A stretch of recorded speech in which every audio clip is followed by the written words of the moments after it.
topic, correction of errors. Correction of errors is one of those documents that is actually used in correcting errors committed from the cash book onward to the ledger, and these errors are most times identified or noticed while preparing the trial balance.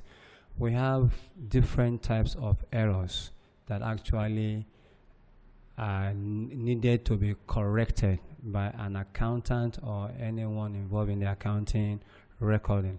We have two major types of errors. One, you have example of errors that actually affect the trial balance, such as errors of omission.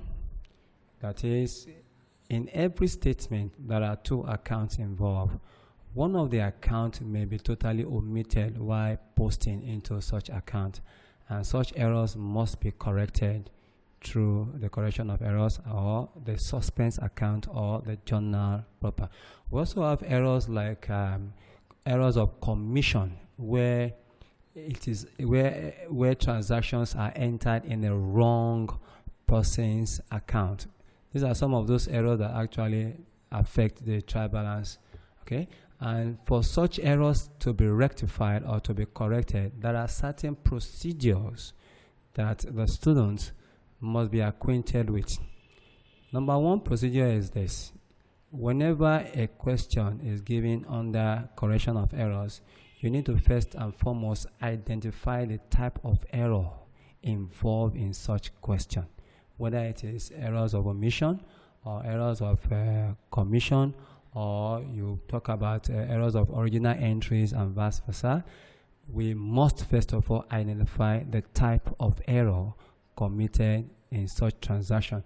The second procedure is you must also identify two accounts involved in every statement. For instance, if we say cash sales 1,000 naira, in this example you have two accounts.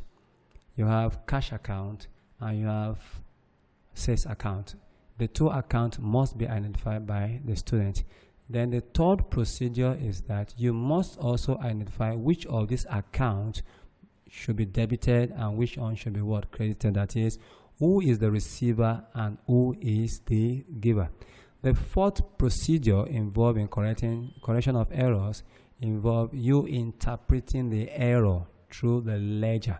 That is, where the error is actually committed should be interpreted through the ledger. For instance, if we say paid rent 5,000 naira, rent account was actually recorded, debited, while that of the cash account was totally omitted. It was supposed to be credited, but mistakenly it was omitted.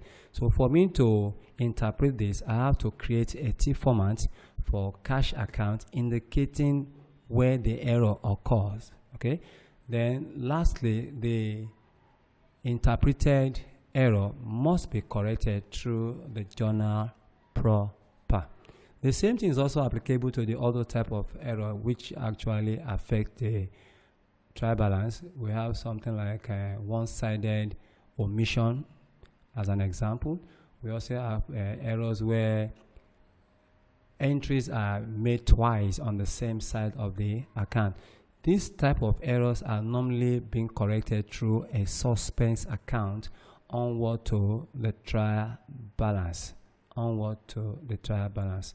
This is the end of correction of errors.